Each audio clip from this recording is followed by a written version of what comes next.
Olá pessoal, aqui é a professora Magda. Essa é a sexta videoaula do nosso módulo de comparação de duas médias e duas variâncias.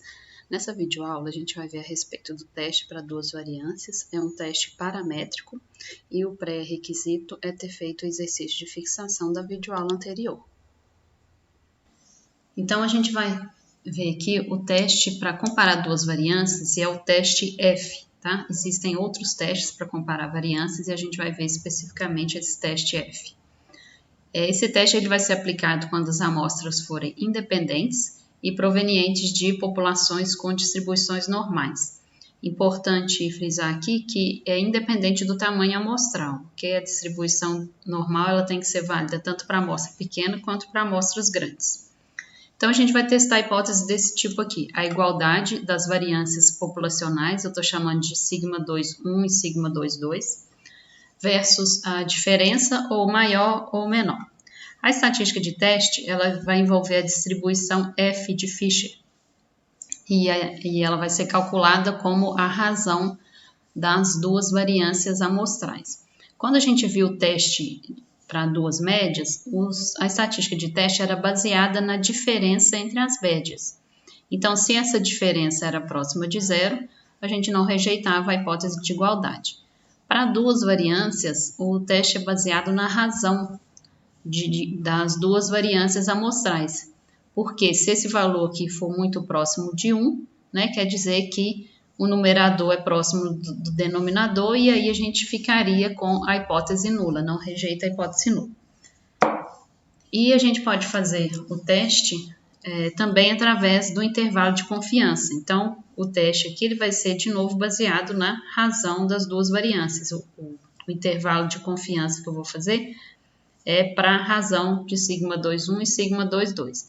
Lembrando aqui que a ordem que aparece na estatística de teste é a ordem que aparece aqui na hipótese, tá? Então, sigma 2,1 está aparecendo primeiro, então o S2,1 também vai aparecer no numerador.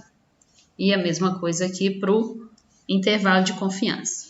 Então, vamos falar um pouquinho sobre essa distribuição F e aí eu volto aqui no intervalo de confiança. Então, a distribuição F, ela é uma distribuição que só assume valores, né? O x só assume valores maiores ou iguais a zero. Faz sentido pensar nisso, porque a gente está dividindo duas variâncias. E ela veio da razão de duas distribuições que quadraram. Lembrando lá, quando a gente fez o teste para uma variância, a gente usou a distribuição que quadrada. Agora são duas variâncias, então a gente consegue mostrar na estatística que a razão de duas variâncias tem distribuição F. E aí a F ela vai ter 2 graus de liberdade para ser caracterizada. Então aqui a gente vai chamar de V1 o número de graus de liberdade do numerador e V2 o número de graus de liberdade do denominador. Então lembrando que está ligado à razão, tá? Por isso que eu estou falando de numerador e denominador. Então, aqui eu coloquei o gráfico de duas distribuições, a gente vê que, em geral, ela é assimétrica. Nesse caso aqui, as duas distribuições, elas têm o mesmo grau de liberdade do numerador, que é 5, e diferentes graus de liberdade do denominador. Então, para a gente calcular probabilidades que envolvem a distribuição F, a gente vai utilizar tabelas que eu disponibilizei para vocês no material de aula. Então, vocês vão perceber que são várias páginas, né, de tabelas. Cada página corresponde a uma probabilidade diferente aqui. Então, como que a gente consulta essa tabela?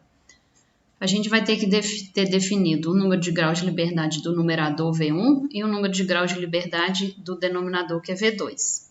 Então, por exemplo, aqui eu quero calcular a probabilidade de uma F 5, 4, ou seja, 5 graus de liberdade no numerador.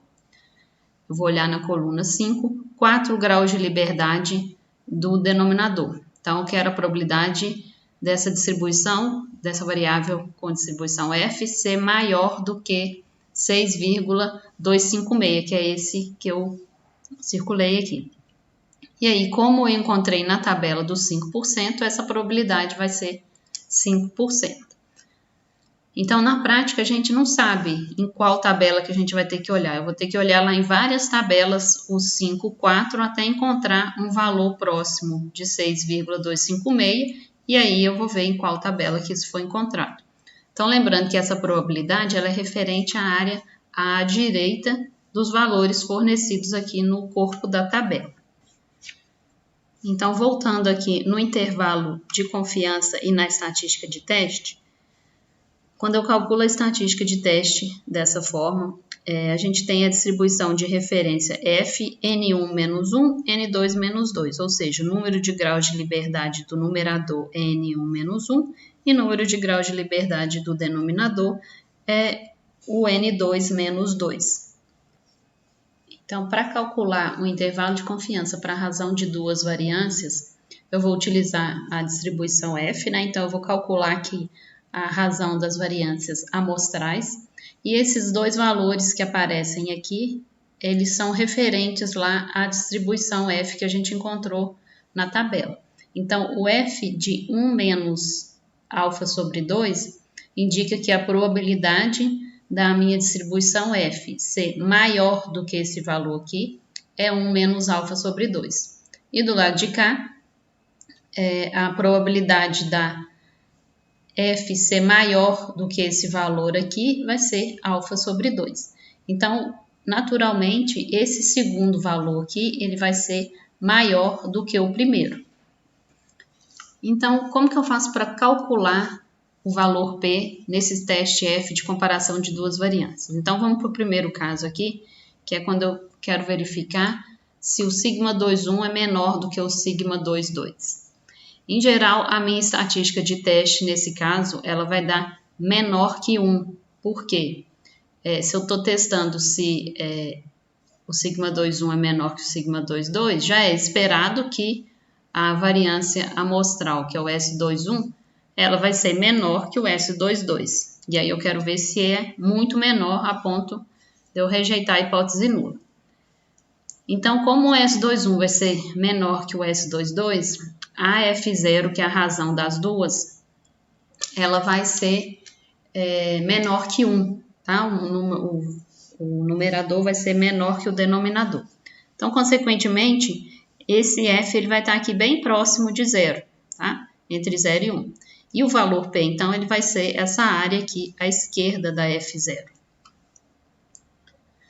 Por outro lado, quando eu quero testar se sigma 2,1 é maior que sigma 2,2, a F0 vai tender a assumir maiores valores, porque o numerador é maior do que o denominador. Então, o valor P ele vai ser calculado como a probabilidade da F ser maior ou igual a F0. Fazendo um exemplo aí agora, vamos pensar novamente naquele caso dos testes de dois catalisadores. Então, quero saber agora, com 5% de significância, se há evidências de que o desvio padrão do catalisador 2 é maior. Então, suponha aí a distribuição normal dos rendimentos. Lembrando que esse requisito é fundamental para a realização desse teste. Então, aqui eu tenho os resultados amostrais, né? E eu quero verificar aqui se o sigma 2 é maior do que o sigma 1. Aqui já está dando um indício de que seja maior, mas eu quero saber se é significativamente maior. Então, a hipótese que eu vou testar é de igualdade das variâncias ou a hipótese de que o sigma 2,1 é menor do que o sigma 2,2. Eu posso escrever dessa forma aqui, ou eu posso colocar sigma 2,2 maior do que sigma 2,1, dá no mesmo, ok? Então, a estatística de teste, né, ela é a razão das variâncias, isso vai dar 0,2303. Lembrando que aqui ele pede para testar a hipótese sobre o desvio padrão, mas a distribuição que a gente tem, ela é referente à variância, então aqui eu tenho que usar variância. Eu concluindo para a variância, a gente automaticamente conclui para o desvio padrão também. Então, calculada aí a estatística de teste, a gente precisa ver qual que é o valor P. Então, nesse caso aqui, como é um teste unilateral esquerdo, o valor P vai ser a probabilidade da F77, que é N1 menos 1, N2 menos 1, ser menor ou igual que aquele valor que eu encontrei na estatística de teste. Isso fazendo lá no R, vai dar 0,0358. O alfa que foi fixado no problema é de 5%, então o valor P menor do que o alfa, a gente rejeita H0. Então, concluindo, né, a gente rejeita a hipótese nula ao nível de 5% de significância. Isso quer dizer que há evidências de que o desvio padrão do catalisador 2 é maior do que o desvio padrão do catalisador 1. No R, né, para calcular essa probabilidade aqui, eu usei esse comando, tá? Lembrando que o P indica probabilidade da distribuição F, aqui é o valor que eu quero, aqui em sequência são os graus de liberdade, e aqui eu estou informando que eu quero a cauda inferior da distribuição, ou seja, a probabilidade de ser menor do que um valor. Quando o teste é bilateral, ou seja, quando eu estou testando se as variâncias são iguais ou diferentes, a gente vai ter duas situações. Então, se o valor da estatística de teste for menor que 1, então o meu valor P ele vai ser 2 vezes a probabilidade de ser menor do que aquele valor que eu encontrei. Então, lembrando que F0 ser menor que 1, né, indica que a primeira variância é menor do que a segunda. Por outro lado, se a estatística de teste for maior do que 1, a gente vai calcular o valor P como 2 vezes a probabilidade da F assumir valores maiores ou iguais que a F0. Então, fazendo aí um exemplo, um estudo verificou a capacidade de um medidor para pesar 2 folhas de papel. Então, os dados encontram-se ao lado. Ao nível de 5% de significância, a gente quer saber se há evidências de que as variâncias das medidas dos pesos diferem entre as duas folhas. Então, foram tomadas aqui 15 medições, tá, de cada folha. As amostras são independentes, né, não tem o mesmo medidor que está medindo papéis diferentes. Então, os tamanhos amostrais são iguais a 15. Fazendo as continhas aqui, a gente encontrou um desvio padrão de 0,00643 para a primeira amostra e um desvio padrão de 0,00714 para a segunda amostra. Aqui ele quer saber só se os pesos diferem, as variâncias dos pesos diferem, desculpa. Então, a minha hipótese nula vai ser igual e a hipótese alternativa, variâncias diferentes. Então, calculando aí a estatística de teste, é a razão das duas variâncias.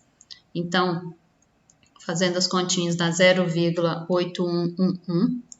E aí o valor P, como essa estatística de teste aqui ela é menor que 1, a gente vai calcular o valor P como 2 vezes a probabilidade da F1414, né, que é N1 menos 1 e N2 menos 2, ser menor ou igual que o valor da estatística de teste. Então, já que aqui é menor que 1, aqui é a probabilidade de ser menor.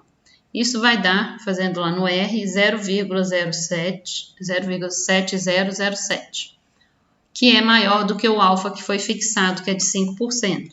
Então, consequentemente, a gente não rejeita a hipótese nula ao nível de 5% de significância. Isso quer dizer que não há evidências de que existe diferença entre as variâncias das medidas das duas folhas de papel. No R, o comando que eu usei, né, eu já coloquei aqui direto 2 vezes a probabilidade da F, né, ser menor, né, o lower tail igual a true aqui, é menor do que 0,8111, né, sendo que os graus de liberdade do numerador e do denominador são 14. Bom, então, para fechar esse conteúdo, eu vou deixar para vocês esse exercício de fixação. Se ficou alguma dúvida, eu peço que vocês postem lá no fórum de interação. E o conteúdo dessa videoaula também está lá no meu Instagram. Então, um abraço para todos, fiquem bem e até a próxima videoaula.